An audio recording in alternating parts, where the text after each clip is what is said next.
The leaders of France and Germany are holding talks to find a way out of Greece's financial pain. Athens says that it needs another 2 years to implement a programme of tough austerity measures and stay in the Eurozone. But is Europe willing to give Greece what it wants? And the Bank of England defends its policy of quantitative easing as pension groups claim that pumping billions of pounds into the economy to stave off recession has made many pensioners worse off. And the French President François Hollande has said that debt rat Greece should remain in the Eurozone, but he urged it to make the reform efforts required to achieve that. On arriving in Berlin for talks with the German Chancellor Angela Merkel, Monsieur Hollande stated that he wants Greece to stay in the Eurozone, but added that it is up to the Greeks to make the necessary efforts so that we can achieve this goal. Mr. Hollande and Chancellor Merkel are both due to hold talks over the next 2 days with Greece's new Prime Minister Antonis Samaras. Well, Martin Koehring is the European economist at the Economist Intelligence Unit, and he joins us now. Very good evening to you. Timing is everything in this game, and it's interesting that we have this data coming through from market about the Eurozone, which appears to suggest that the Eurozone stands on the cusp of the possibility of recession. So really, this might be the trigger to force a resolution, perhaps? Well, actually, potentially the opposite, because in countries such as Germany, which has actually done quite well, I mean, Germany grew around 0.5% quarter-on-quarter in the first quarter and 0.3% quarter-on-quarter in the second quarter, is now heading towards a contraction in the third quarter. That's what the latest purchasing managers index suggests.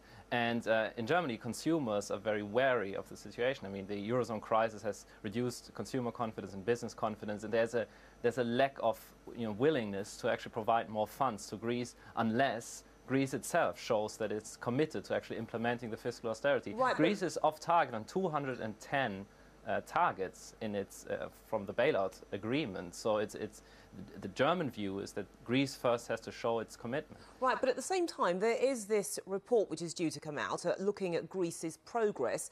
If that progress is seen to be quite good, then that could potentially be a game changer in all this, couldn't it?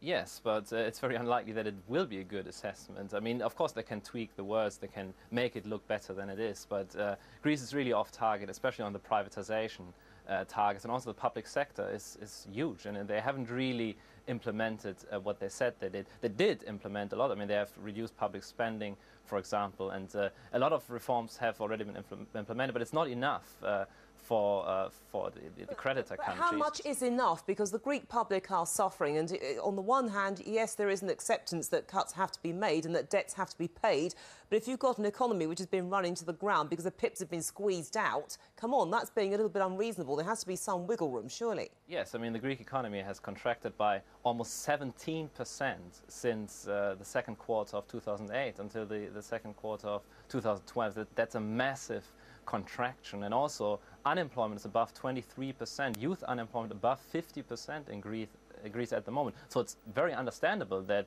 the Prime Minister would want an extension of the fiscal targets by 2 years. So from a Greek perspective, it's perfectly understandable what's happening there. But from a European perspective, what the leaders of Germany in particular, and also countries such as Finland, want is clearly to see that something is happening within Greece, that they're implementing their targets. Because if not, then there's a moral hazard problem. You know, if they give them money without actually seeing any results, then the taxpayers will not be willing to support their governments. We should remember Germany has a general election next year, and the German public and even members of Angela Merkel's party are not willing to support Greece any longer unless Greece implements their targets. And privatization really doesn't have much to do with it. It always comes back to politics. But Martin, I'm sorry to interrupt you. Time has run against us, but I thank you for that analysis. They're giving us a flavour, a pretty in-depth flavour actually, about the challenges facing the French and German leaders. Let's move on now and bring matters back a little bit closer to home, because if